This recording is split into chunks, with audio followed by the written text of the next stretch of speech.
Thank you for listening to this podcast from TRE, Talk Radio Europe, your voice in Spain and around the world. For more information, please visit tre.radio. TRE in the afternoon. Presented by Hannah Murray. Good afternoon. It's just gone 5:05. You are listening to Men Talk. With me in the studio today is Steve Holmes and Percy Rowland. Hello. Good afternoon. Hello. Hello. Thank you both for coming in. If you are listening at home and you'd like to get involved, you can. Here's how. To contact TRE, please call 952 78 4000. Email studio@tre.radio. Send us a WhatsApp on +34 645 99 67 95. What a beautiful day, it's a wonderful life. I came across an article all about pineapple on pizza and realised it was a controversial one. Although, interestingly, a survey done a few years ago in 2021, 44% of Americans said they enjoyed pineapple on pizza and 41% were firmly against it. So it's pretty evenly split. It does seem to be a dividing subject. So pineapple on pizza, have you ever done it? Would you ever? Definitely not my favourite. So it wouldn't have been my first choice, that's for sure. And looking at the survey, it sounds like it's a bit of a sort of Marmite situation. Definitely. You either do or you don't. There's no in between. So have you had it before? I've had it before, yes, but not to describe whether they're describing it though as a pizza, a pineapple base, and lots and lots of pizzas, lots and lots of pineapple in there. Not for me. No. Percy, come on. You're having a deep think about this. I was waiting for a question. No, I think the key to your question is in the survey that it was done in America. I think it depends on where you do it. If you did it in Italy, the result would be slightly different. For sure. If you as much as mention pineapple on pizza, they will attack you with pizza forks. Yes. No, it's a strange one because I do enjoy kind of sweet, savory dishes. In Asian cooking, you have them a lot. When you have, for example, in Thai cooking, you have a lot of dishes with pineapple, and they're delicious, and it works. But for some reason, pineapple on pizza doesn't really work. I mean, it can. I don't know. It's just not really pizza. It's something else. It used to be my go-to many years ago. I'm talking 20, 25, 30 years ago, it used to be the pizza that I ordered. I would have a Hawaiian. Careful what you admit to in public. I really used to like it, but I haven't ordered it or tried it for many, many years, just because I know there's so many other things that I prefer. But if I was at a pizza buffet and there was Hawaiian pizza, I'd go, Hawaiian pizza. I haven't had that in a while, and I'd have a slice and probably like it. But in terms of ordering a whole pizza, I'd rather have a mushroomy, truffly, posh one. I think pineapple and cheese is not something that rolls off the tongue too well. And I think, from a Yorkshire point of view, you would have cheese and apple, but not cheese and pineapple. Funny enough, on a cheese board, you often have, and it works with certain cheeses, you can have pineapple with it. Yeah, well, there's a gorgeous one they do in Mercadona, the soft cheese. Also. Which is really, that's pineapple. That's really nice. And what about the 70s, the cheese and pineapple sticks? We had that when we did Abigail's Party. We had to make that. That's quite nice. Not everything that they did in the 70s is necessarily recommended for... No. I'd like to say I don't remember it, but I do. But, it's funny, I do a bit of debating and so on. And a few years ago, I was at an event and I did a workshop on debating. And one of the exercises I did was devil's advocate. So I asked the question, who here likes pineapple on pizza? And there were like 2 or 3 brave hands that went up and admitted to it. So I asked one of them up. And then I asked one of the other people who said, absolutely no way, I hate pineapple on pizza. And then I made them state the case for the opposition. So the one who loved pineapple on pizza had to tell us why it was awful. And the one who hated it had to say why it was amazing. And there's the power of good public speaking and persuasion. In the end, everybody voted in favor of pineapple on pizza. Really? Yes. Oh, amazing, because they did such a good job selling it. Yes. Oh, yes. Clever. And they didn't even like it themselves. No. And so ever since when I hear pineapple on pizza, I have to think about that. I think, that's a good exercise. Yeah. In, also how politics work and how we end up with things we don't really like, but if somebody makes a good case for it. Yeah, exactly. Well, the idea of Thai food and how there are other cuisines where Chinese. you have sweet and sour goes really, really well together. So once you start thinking about that, it's not so crazy, is it? You've got the saltiness of the ham and then the sweetness of the pineapple. It makes sense. Proper sweet and sour pork should have pineapple. Yes, exactly. And it's divine, and it's not the same without. There you go. Okay, dancing in the kitchen. When Sophie Ellis-Bextor put out her online kitchen disco shows during COVID, she may have been onto something more than a spot of lockdown lambada. But Miss Ellis-Bextor, who's continued the concept on her own Radio 2 show, also seems to have ushered in a fun fitness trend that can be as effective as going to the gym or out for a run. Researchers have found that you can achieve the recommended amount of weekly exercise simply by dancing in your kitchen for 20 minutes each day. Would you? Do you? Have you? Music in the kitchen, definitely. Especially if I get charged with making dinner or whatever, then the music's on. Dinner's not always successful, but the music's pretty good. But you're entertained. Yeah, absolutely. Do you ever have a bit of a dance? Well, not that I would own up to, but you never know. Has been known. Do you dance in the kitchen, Percy? Depends on how much wine I put in the food or into myself while I'm cooking. No, not really. I love, as you said, I love cooking with food, with music. And I like to, funny enough, I like to match the music to what I'm making. So, nice. If I cook Indian, I put old Bollywood music on. And sometimes, they really are, they get you wiggling away. You're not even noticing. Exactly. You're not planning to. Yeah. I should, because I don't really do this much. I always have music on in the kitchen or in the house if I'm cleaning or, if I'm doing any kind of task that I don't need to concentrate on. There's absolutely no way that I could have music on if I'm preparing a quiz, for example, or doing any kind of work where I need to concentrate on words or numbers. I can't have the television or the radio or music on when I'm concentrating. But if I'm doing something that doesn't require a lot of concentration, then definitely I'll have music on. But I love to dance and I love music. So, I should do this. So now you just need to cook.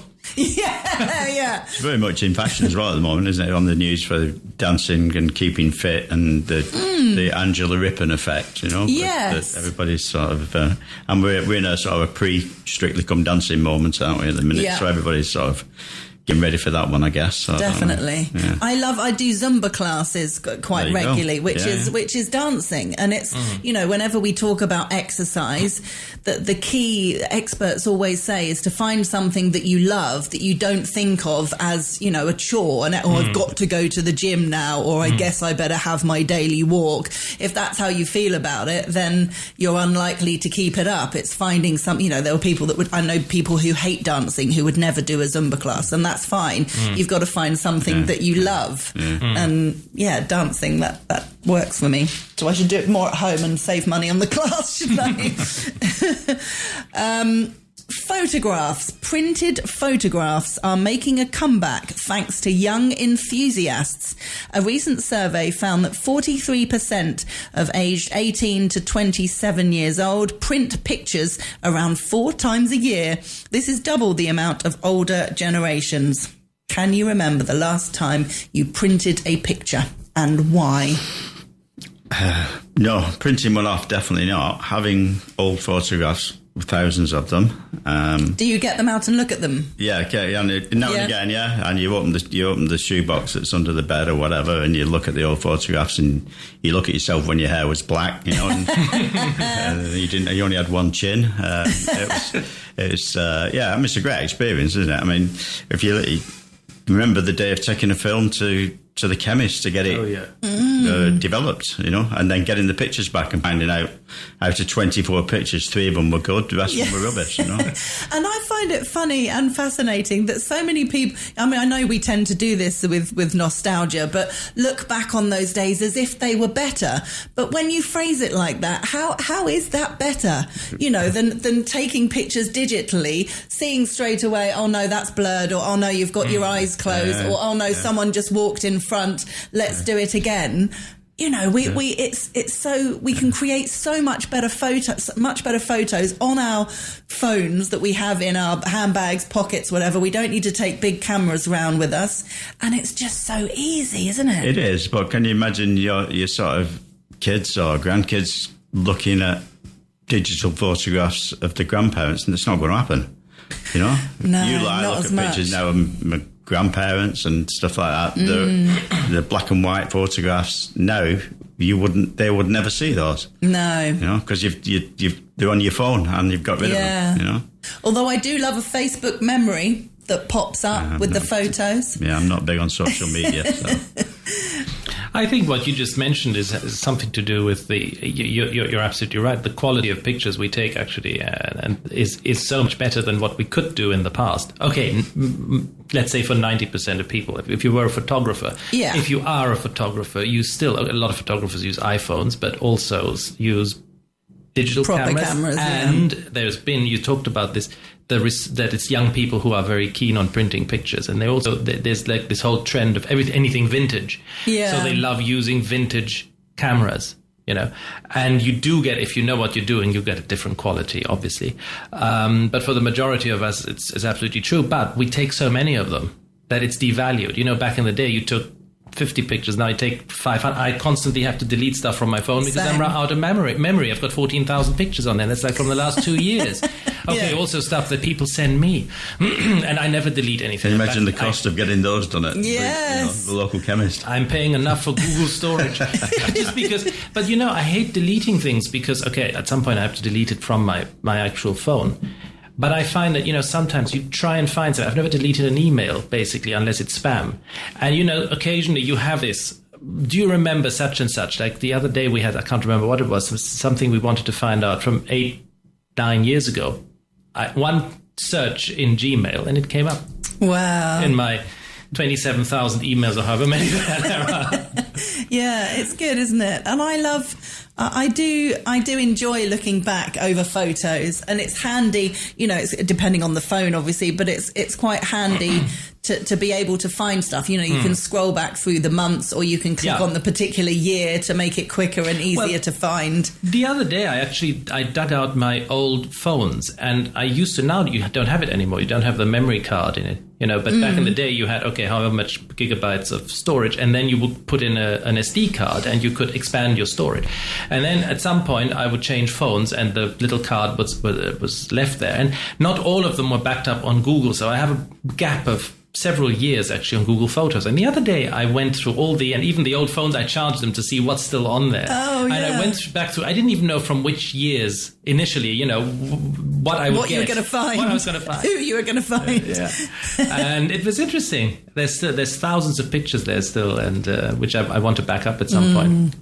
It's really difficult. I don't know if you've ever done this, gone through physical photos and worked out what to throw away and what to keep.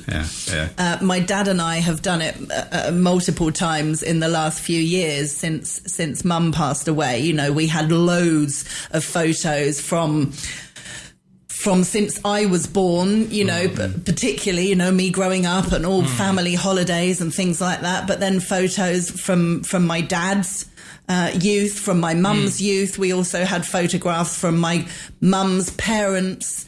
And you can accumulate a massive amount of. I mean, we had two big boxes. Once we scaled it down, this was before we scaled it down more and more. Big boxes full of photos, and you're going through them all, and we sort of made a decision that if you can't see anybody's face and you don't know where the photo has been taken, then you could get rid of it. You're looking at a photo with some trees in a forest, and unless it's an amazing photo that takes your breath away, and you're kind of going, Where's that? What can you remember? You know, and you're trying to work out do you need to keep it? Probably not. Or a photo that is slightly blurry or not a particularly flattering photo of some, you know, you had to give yourself these rules, and we got rid of a lot because it was just too much. We wanted to keep photos that would be nice to look back on and go through again. And if it wasn't a photo that was a nice one or to look back on. Have you put them in an album, or are they still in the box? Oh no, they're in the box, but they've got dividers. We've put them into years. We kind of organise them so. But there are some that you don't know the year. You know, we're looking at a picture of me, and I'm going, "Am I 4? Am I 7? I don't really know." You know, I have thousands and thousands and thousands still not organised. In my dad's old place, and they are most of them. I mean, you know, my dad was 61 when I was born, so that, you know, obviously most of the pictures were from before I was born. Yeah, a lot of them in black and white. A lot, and even, you know, going back to my grandparents and so on before the war and everything. And for me, the biggest challenge is just to recognize people in the pictures. I mean, I recognize my father, and it's funny, you know, like in his youth he looked a lot like me. So it's like, oh, is that a picture of me? Oh no, it's not. and but then, you know, there are so many pictures.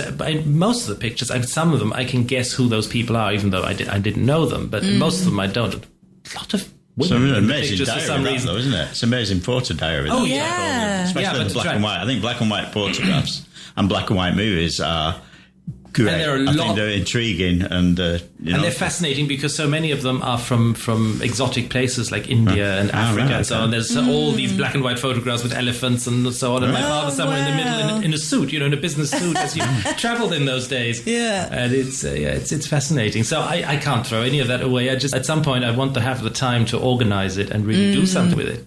Yeah, it would be nice to put more of them in albums. It's a project. Yeah, but again, it's the storage of all the albums, isn't it? That's you know, if you're putting thousands and thousands and thousands into albums, that's a lot of albums. It's a lot of time. It's a lot of time. It's a lot of albums, and you'll probably want to write things as well. It's massive project. It's one of those that you need to kind of have a month off work, not see anybody else, and just stay in and do it, because otherwise it's one of those things that just won't get done otherwise. With some music on in the background. Put some music on, absolutely, the right kind of music. We better take a break. Hannah Murray on TRE in the afternoon. Now, we welcome back to Men Talk with me in the studio, Steve Holmes and Percy Rowland. There is an article here that made me chuckle for various reasons. So I'm going to read part of it out. So it has a picture of Britt Ekland, allegedly, in the nude. Showing, so from behind, showing her bottom, although there's a sticker over the bottom, obviously. And it reads, "It's a moment that would have been many a teenage boy's first glimpse of on-screen nudity, as Britt Ekland's character danced naked to seduce a policeman in The Wicker Man. Yet the scene from the classic 1973 film has now been given a trigger warning, as woke university bosses fear it may be too much for today's sensitive students. The movie is on the syllabus of a master's degree in folklore at the University of Hertfordshire, but students on the course, typically aged over 21, have been told they can skip it if they are worried about the depiction of nudity." Last night, the Swedish actress, age 82, branded the decision absurd. She said, "In 52 years, I've had many comments from men that was their first experience of seeing someone of the opposite sex without clothes. I have never, ever had a comment saying, 'You disturbed me for the rest of my life.' I doubt any young person in their 20s will be shocked or dismayed or unable to function for the rest of the day or week or month because they are watching The Wicker Man with 1 minute of me nude." So there's a couple of points here. I want to talk about what she's saying, but also I have a little bit of inside information because my father was in The Wicker Man. He did all the drumming, all the percussion and things that you hear on the soundtrack is him. And that naked scene wasn't Britt Ekland. It was a stripper from Walthamstow. I was going to rush home tonight and watch that Wicker Man. Oh, it's still very good, but it's not her. Apparently, Britt didn't want to show her bottom, so they got a body double in. So anyway, that's just a little bit of inside knowledge. But you know the scene, don't you? Yeah, absolutely. Yeah. Very famous scene. Yeah, it was a good movie, actually. Really good film. Quite intriguing, yeah. Really good film. So, do we think this is madness, or is there a place for, oh no, we need to be careful with? You don't see the front. You literally just see the back. Exactly. No, I understand why that would be disturbing. I mean, the 21-year-old students who will be exposed to this have been watching porn on their phones since they are 11. Oh, don't! And that's worrying. They would be absolutely shocked that there is nothing more happening. So obviously they will be disturbed. Yes, that's why they would be disturbed, because that's all they're getting. Yeah, exactly. It's foolish and silly and ridiculous to think that 21-year-olds are going to be disturbed by seeing a naked bottom, isn't it, really? There are times where I wonder whether these things are made up just to cause artificial outrage over how ridiculous is this decision. But then you investigate it and it's actually true. It's like we live in a world where it's no longer possible to tell, what is real and what is satire. Well, you would say that you'd see something that's The Onion or, some satirical magazine making it up. And then it's like, no, this was just published by, I don't know, Trump or someone in power or whoever it is. I mean, it's madness is no longer relegated to one side or the other. It seems like a collective state. I'm not a fan of trigger warnings in general, to be honest. No. I feel like they're branded about far too easily. Yes. You can go to the theatre now, and when we went to the theatre to see Abigail's Party when we flew back last year, there were warnings that there were scenes of smoking and occasional swearing. You get that on Netflix, don't it? It comes up scenes of smoking. What's all that about? Come on, there's people smoking in the street. I guess there is I understand trigger warnings when it's the kind of thing that can be really disturbing or shocking, scenes of an abortion taking place or a rape or, scenes extreme violence. Extreme violence, something that could literally trigger something because it's something that they've been through and, could give them nightmares or whatever. Something you really don't want to be exposed to. Yeah, exactly. So I do think there is a place for it, but for trigger warnings over, semi-nudity or smoking it's on every if you watch a show on Netflix or movie or whatever, you get all those things in the beginning on the top of the screen. It's usually swearing, nudity, smoking, drug use, alcohol use, etc., etc. So every time my girlfriend and I would watch it, it's like, oh yes, this is a good movie, we want to watch it. This is the one for me. It's got all the things we like. And it's usually pretty tame actually when you've watched it. Exactly. Where have they got that from? Yeah. But I mean, alcohol use again. I mean, that's just bizarre to warn people of that.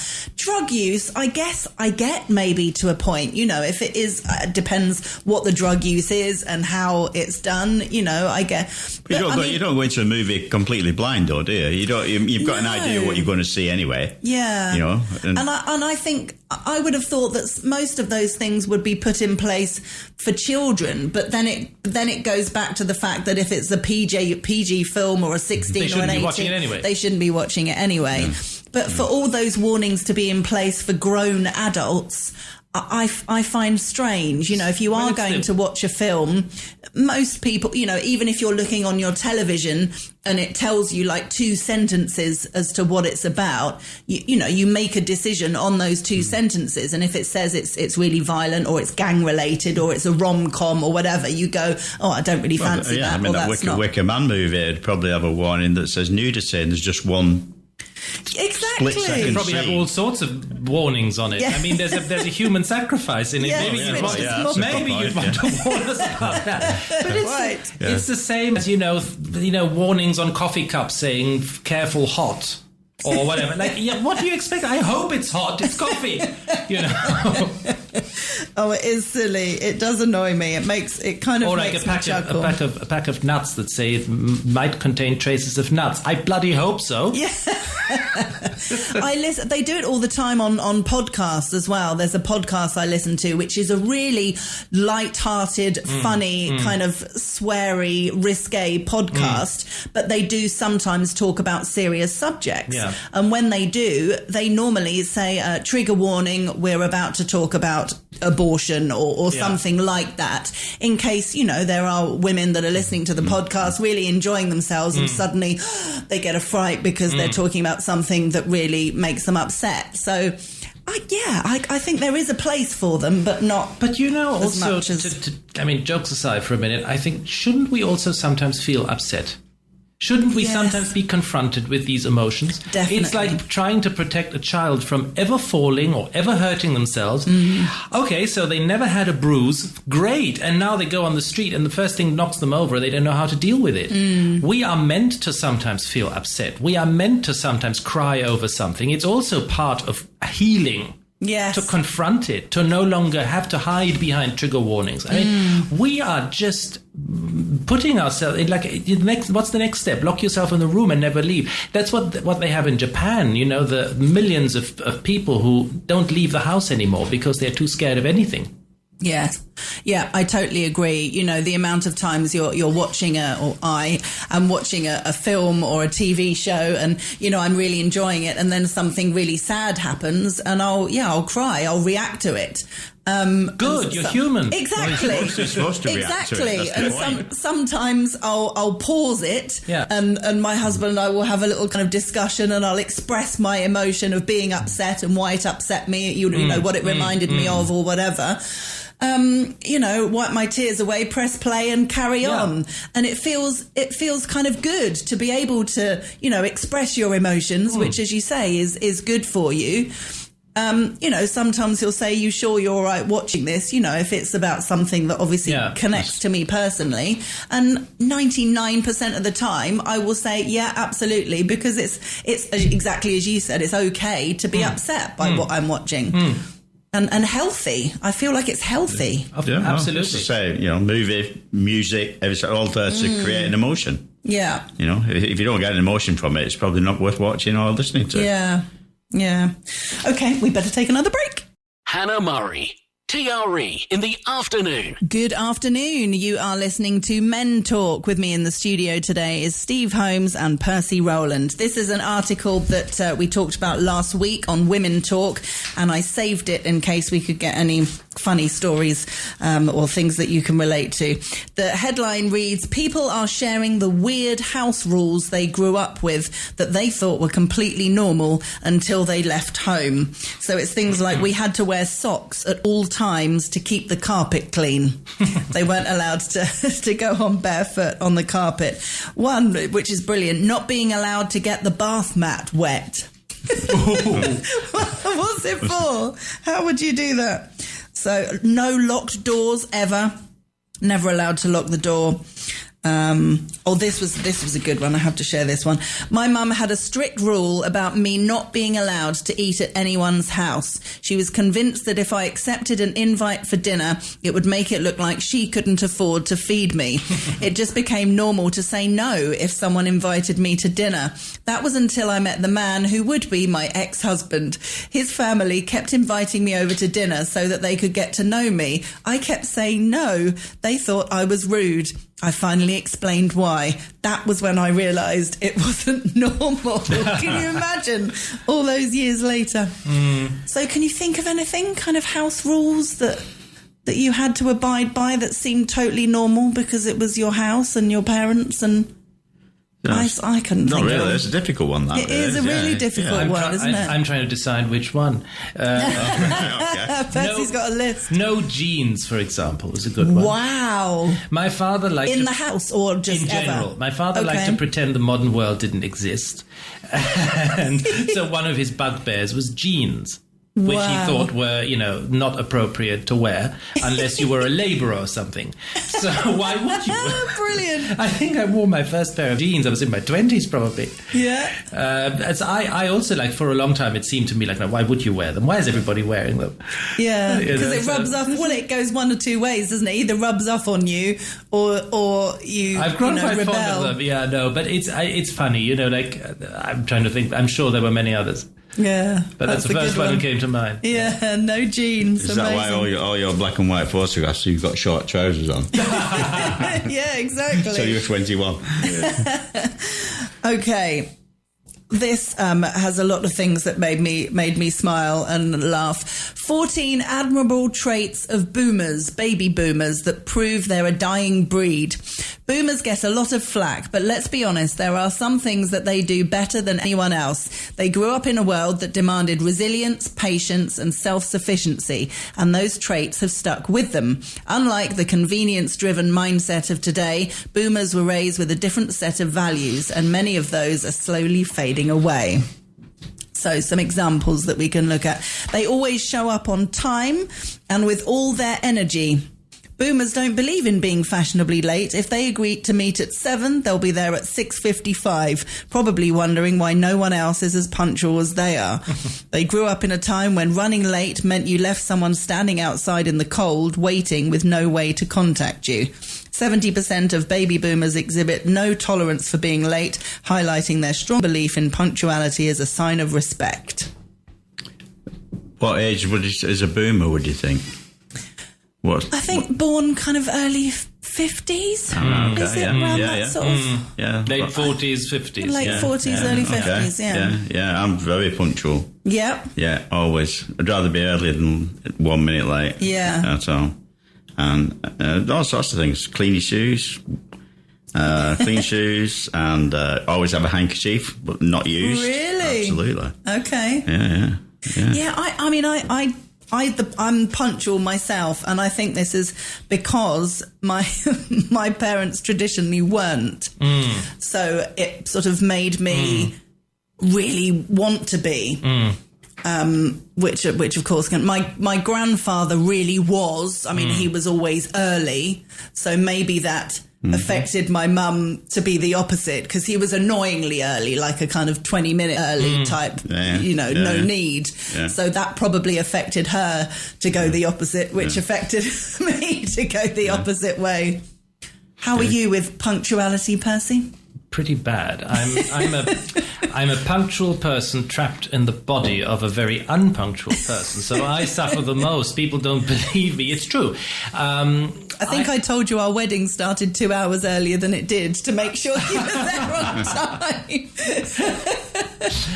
It worked. It did. No, I'm similar. My father was similar. And the ironic thing is, my father was German and my mother is Spanish, and you know what the stereotypes are. And in our case, they're the exact reverse, because my mother is very punctual.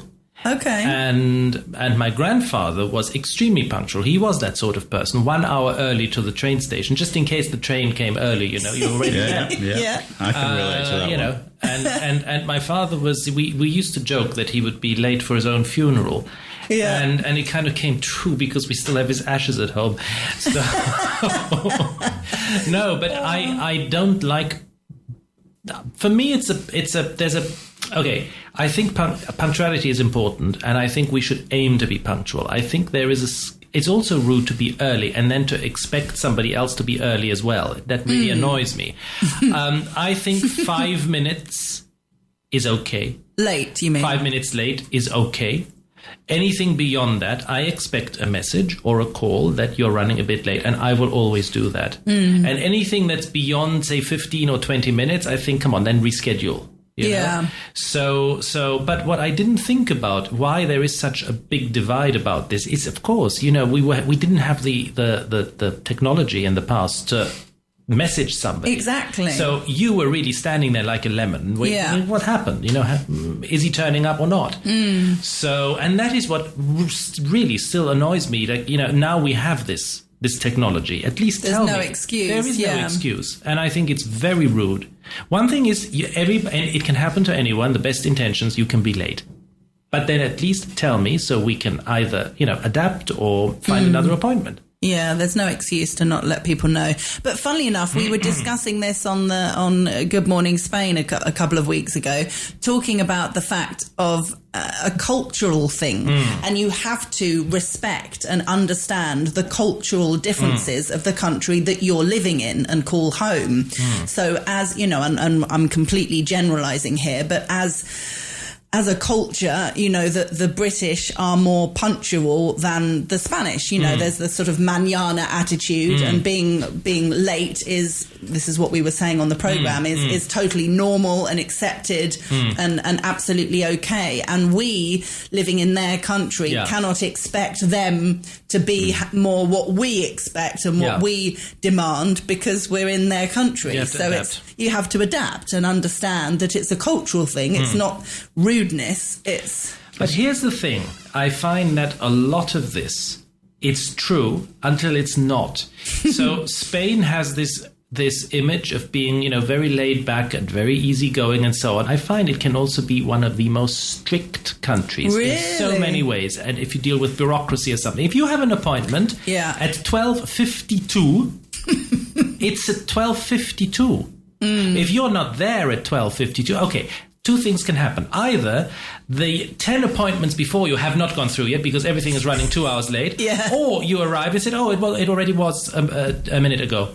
You lost your slot, so it's unpredictable. Yes. Interesting. I find it very stressful being late. I do. If I'm sat in a queue or I can't get to where I'm supposed to be, and like you said, I'll make a text message and say, I'm sorry, I'm running late or whatever, but I find that really stressful. Yeah. I find it a lot easier to be 15 minutes early and wait around the corner. Yeah.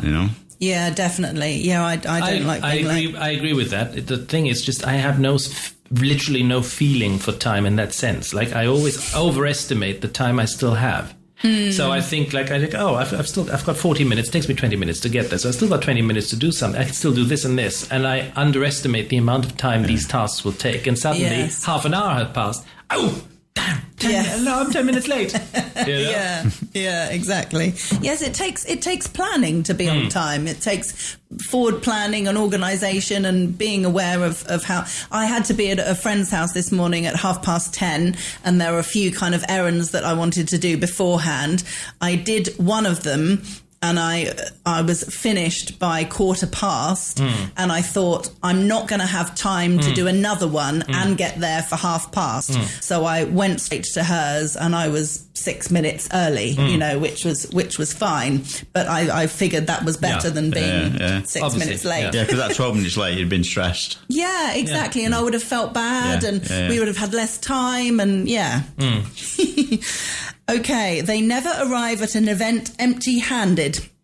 If a boomer is invited to a dinner party, you can bet they're showing up with something in hand, whether it's a bottle of wine, a homemade casserole, or a small bouquet. They believe in contributing to the occasion. Definitely. Yeah, but I mean, I'd do that, and I'm not a boomer. I think that's just politeness. Yeah?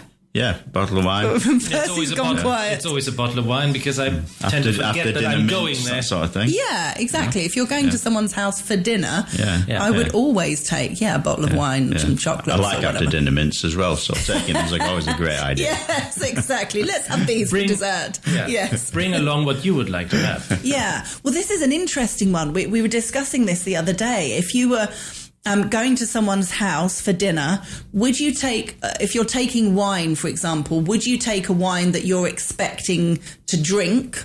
Would you give them something and kind of say, this is for you, have it another time? Would you take something that you maybe want to get rid of from your house that you don't want to drink in the hope that they don't open it?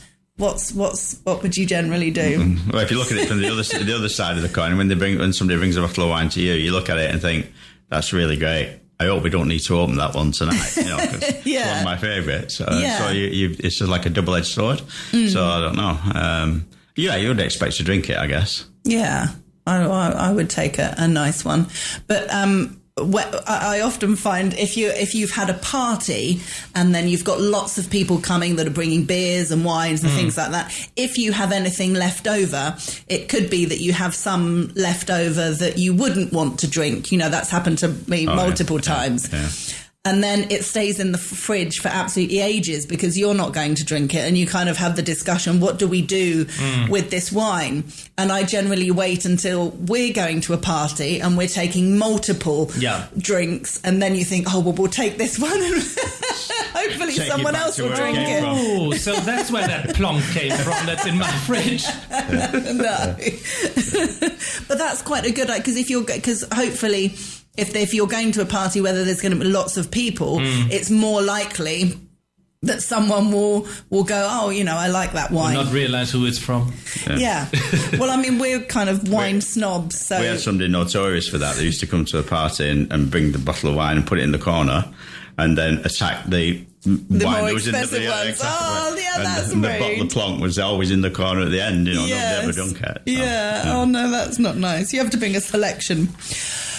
We've got one more ad break. We'll be back on this subject after this. Hannah Murray, TRE in the afternoon.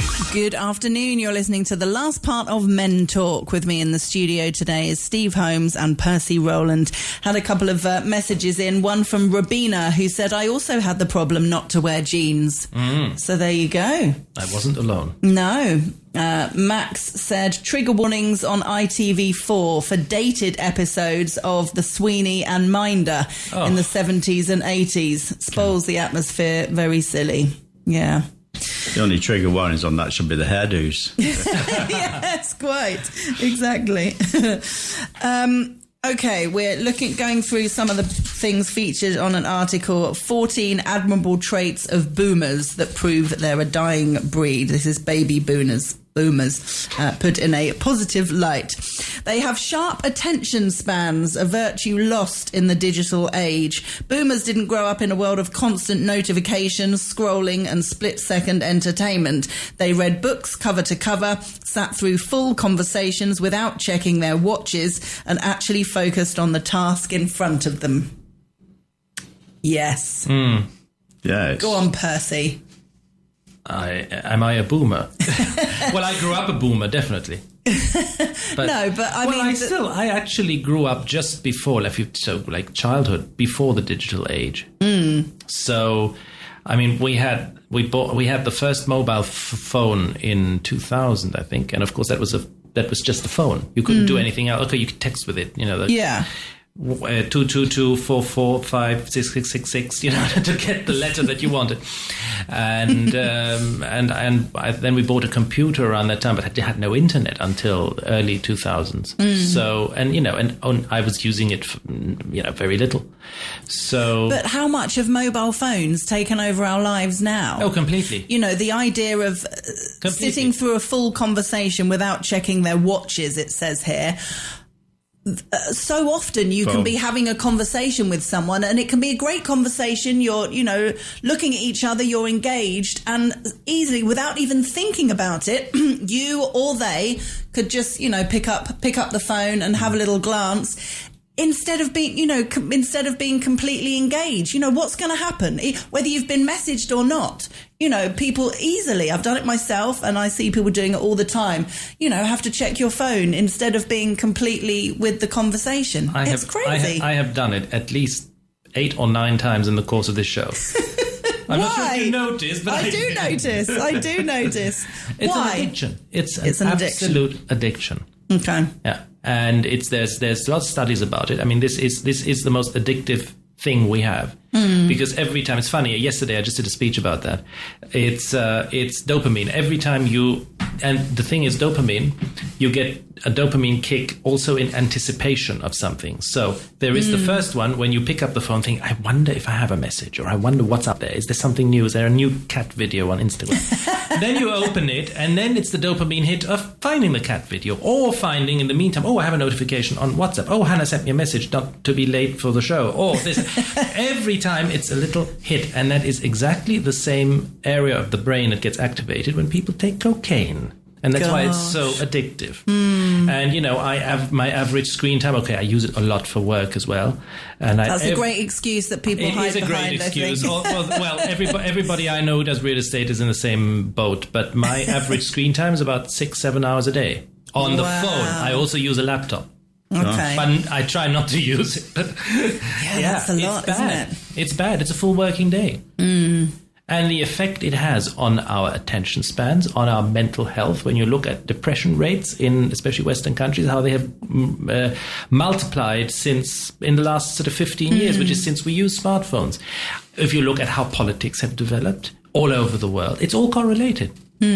Steve, do you use your phone a lot? I'll never open the phone again after listening to that. It's very difficult to remember not having a phone. Yeah. Ever, you know? Yeah. And the number of times you used to meet people and you arranged to meet at 7 o'clock and you had no idea whether they were going to turn up or not, or you waited and eventually it turned up. But you had no way of contacting people. No. But those times are impossible to Telephone remember. booths. But do you use your phone a lot now? Do you? Yeah, for stuff that is really probably irrelevant most of the time. You know? I think making a phone call is probably the last thing you use it for. Yes. You know? Which is amazing, isn't it? And so you use it a lot for internet and things like internet, checking something, you know, or somebody will say, I wonder how old that actress is or how old that footballer is or whatever. So you look it up. You've got the instant answer. Because interestingly, you said earlier that you don't use social media. So even not being on social media, you're still on your phone a lot, which is interesting. Yeah. There was I think it was a podcast actually the other day about that social media no longer exist, actually. They no longer are social media.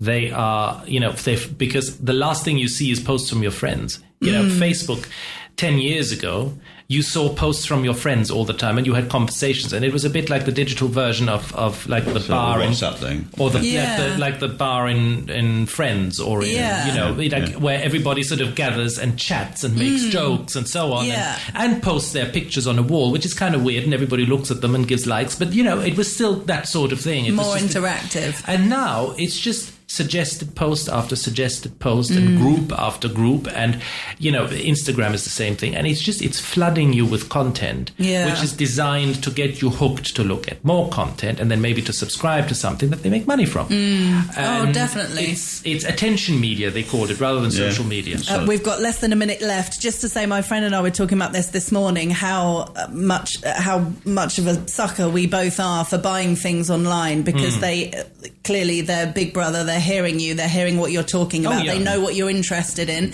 and then you get the targeted adverts that make you go, oh, that looks nice, that's exactly what I'm looking for, I need one of those. Sometimes they get it wrong. This morning I got an advert that says where to have sex in Norway. I did not mention Norway ever. No way. Clarifying just the Norway. Thank you both very much for coming in today. Thank you to Steve Holmes and Percy Rowland for a great show. Howard Brereton is coming up next with Spain Today. Have a great weekend. I'm actually on tomorrow morning with Giles at 10:30 to talk about my upcoming India trip. So I'll see you then. You've been listening to a TRE production. If you've enjoyed this programme, there'll be another episode waiting for you next week, right here on this platform, where you can also access our extensive back catalogue of shows and interviews. For more information on our live programming, social media channels and apps, and how to contact Talk Radio Europe, please visit tre.radio.